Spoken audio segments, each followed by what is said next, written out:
Tir de Cosner qui peut marquer, ouverture à la marque, 27e minute, un tir soudain sans avertissement, ça a surpris le gardien Schlegel, un tir par-dessus l'épaule qui vient se loger dans l'angle, magnifique but pour Diego Cosner qui attendait ça depuis le début de la saison,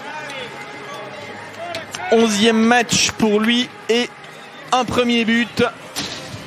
Vraiment un joli but pour l'international italien.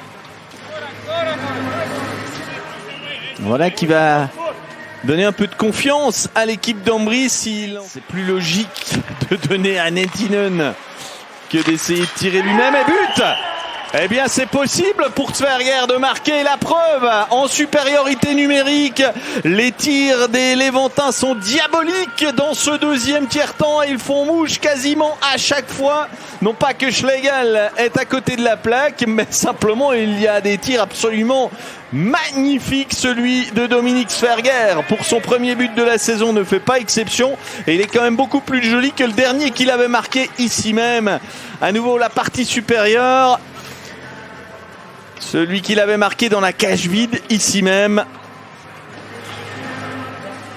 Zwerger à 5 contre 4 et Ambry qui continue de faire mouche. L'équipe luganaise qui était un peu tendre en début de rencontre semble maintenant avoir passé la vitesse supérieure à l'image de ce tir de Wolf. Wolf qui vient lui aussi inscrire son but dans la partie supérieure du filet. Wolf qui marque son deuxième but de la saison pour un joueur dont on parle assez peu, Bernd Wolf. Lui qui est passé par le CP Berne lorsqu'il était junior, qui pensait avoir pu faire son trou, si j'ose dire, en Suisse en étant intégré dans la première équipe du CP Berne lors de la saison 2017-2018. Mais finalement, il avait été envoyé à Viège et il était reparti en Autriche. Mais c'est Leffel qui dit stop à la ligne bleue, le tir de Souris, encore un peu qui revient une fois, deux fois. Oh, sauvetage peut-être du gant dans la zone du gardien, mais c'est but, c'est l'égalisation luganaise signé Morini. Ça évitera pas mal de contestations et de discussions.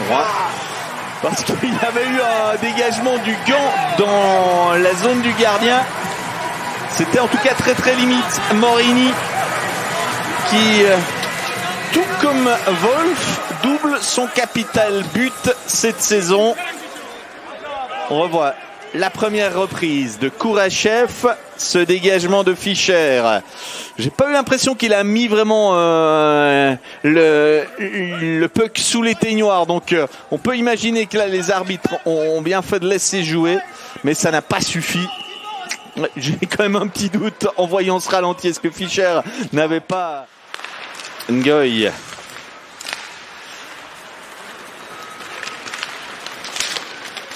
Ide qui va aller au but, le tir, la reprise et but.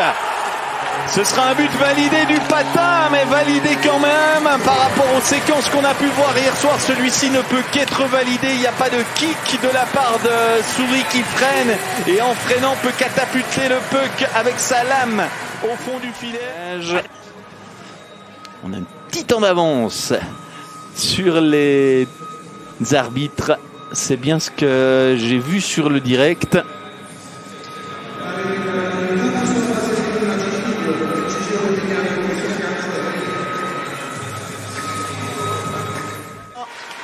C'est très très bien joué cette passe dans le but vide pour un quart qui profite de la sortie du gardien pour inscrire le 4-2, assurer ainsi le succès des Bianconeri dans le dernier tiers. 4-0 dans cette ultime période.